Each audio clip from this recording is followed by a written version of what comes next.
Hey, good morning to everybody. Happy Friday. It's Daryl here. It's bright and freaking early. It's 5 a.m. here in Connecticut on the East Coast. You might notice I look a little different this morning. That's because it's a very busy day for me. I'm kind of going out of my usual routine today. And I'll tell you about that more in a second.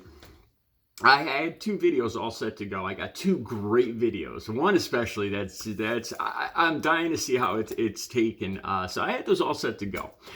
But something occurred yesterday, and a few things have occurred in the last month that made me think, and this has to do with my recovery. I didn't plan on talking about this because this is a very personal part of my life, but I started thinking about it more, and I always talk to you guys. I call this my confessional, and I want to share this, especially it has to do with recovery. Something I've learned now going on 16 years, something I've learned now later in advanced recovery, let's call it. Back when I was using, I would lie and let other people down. You know, I've stressed to you guys before that I feel like a huge weight's been lifted off me. I don't do anything. I don't go places. I don't say things that I need to lie about. You know, I take care of my business. I get my business done. I lead a life that's an open book. There's nothing I'm ashamed about.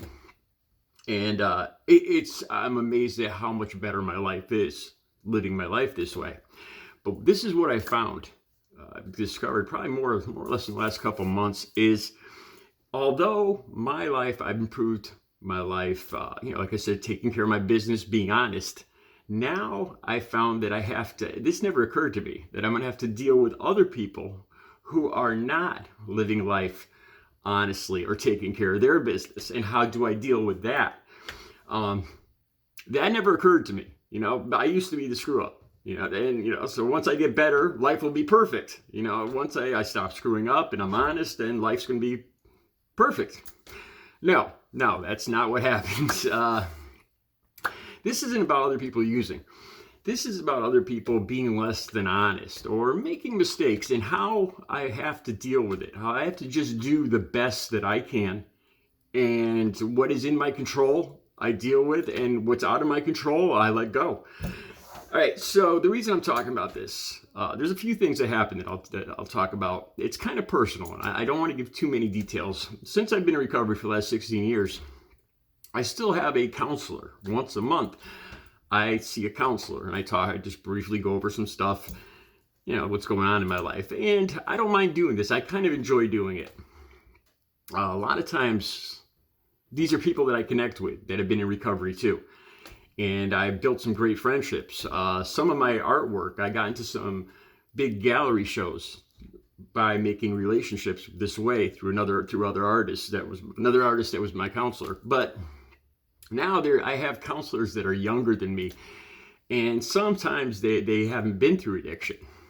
And yesterday, I usually get a physical once a year for my insurance and for everything, just once a year physical. And people usually tell me when this is due. I get a call saying, well, it's that time of year.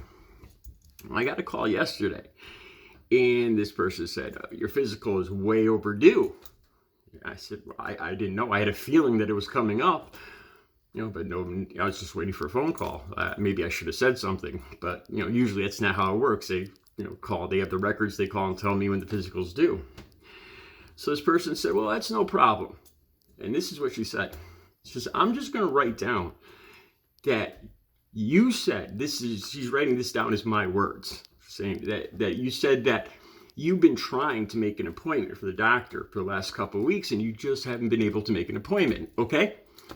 And right off the bat, that I was shocked. I had no idea what to say to this. First off, I felt like this person is putting the blame all on me now. For what reason, I don't even know. And this call came kind of out of the blue at a time when I usually didn't get the call. So I was very... Her dishonesty on top of, made me very worried about this phone call. Not only was she putting the blame all in my court, that supposedly I just hadn't been, like I was making excuses why I wasn't getting this physical.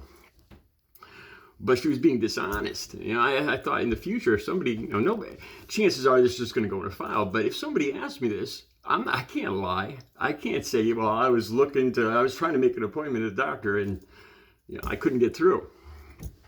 But I didn't know what to say. So I just said, okay. And as soon as I got off the phone, this is what I did. And I'm very proud of what I did too. I took matters into my own hands. I called the doctor and I was able to get an appointment in a couple hours. And I got from the time that this person told me that my physical was overdue to the time that the physical was done was 3 hours. So I'm just waiting for the transcript today to go and hand this into my insurance company, the physical in.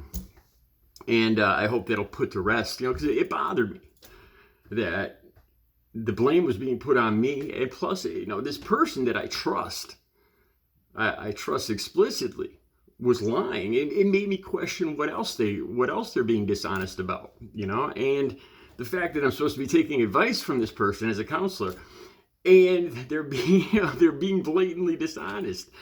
It's not really what a counselor is for. So the way I handled it, like I said, this morning, I'm going to go pick up the transcript and I'm going to take care of this. And I plan on probably sitting down with some of the insurance people and going over this. I don't want to get anybody in trouble, but I have a big problem with this dishonesty, this person putting words in my mouth and putting this blame on me. So I think more than likely I'm going to end up sitting down with a supervisor, the highest person I can find, and explain that I don't want to get anybody in trouble, but I need to straighten out the situation. I need to straighten out the record, because this is not what I said. These aren't my words. And I'm torn. I don't want to narc this person out for no reason. It's more than likely this whole thing's going to be settled today. I already got the physical. And that just demonstrates, the excuse this person gave was that I was trying to get into the doctor's office and I couldn't. And then, it only took me 3 hours to get it all done yesterday. So it kind of makes that excuse look like a lie, like it is. This is the things that I found that I have to deal with. I took control as much of it as I could myself to straighten out the situation. And I'm still torn. I'll have to let you guys know. I'm still torn. I feel like I have to straighten out this record. The other one I want to talk about too is I went to the library the other day and I returned I take care of my business. I return my videos and my books right on time, usually ahead of time. And the librarian said, you've got 2 videos that are still out. It says here, 2 videos are still out. And I know I didn't have them. I knew I brought them back. And I said, well, this is the thing I have to learn in recovery now. Is, not to lose my cool. Because this is a new thing I'm learning to deal with. Other people's faults. This isn't dishonesty at the library, but this is their faults. So the next day I went back to the library. And I just walked to the aisles, and I actually found the 2 videos. I got the names of them, and I looked them up, and I found them on the shelves. They had been returned. I brought them downstairs to the library, and there's different ways you can go about this. You can be rude and rub it in their faces, like, oh, you accused me, and here it is. I just kidded around about it. I said, I decided to play junior detective, and I found the videos that I supposedly still had at home here, and I just kidded around. And I made a point in saying that I love coming to this library, and it concerned me, that I bring things back on time. I didn't want to lose my privileges, and I really didn't want to pay for 2 videos that I knew I returned. So I'm just glad we straightened this out. That's what I said. There's different ways you can handle this. I've learned that, I have to accept other people's shortcomings, other people's faults, and learn to deal with other people's less than honest behavior. This is something that never occurred to me when I first got clean and sober. I thought once I got clean and sober, the world's going to be a perfect place, because I'm the only one that's broken. That's not the way it is. This is a harder thing, is learning how to calmly and efficiently handle other people's mistakes and dishonesties and shortcomings. So that's what's going on today. I'm going to download those 2 great videos. I don't even know how to describe them. you'll see. I'll probably download. I'm not going to give you guys any clues. I'll probably download it later today or tomorrow morning. You guys have a great Friday.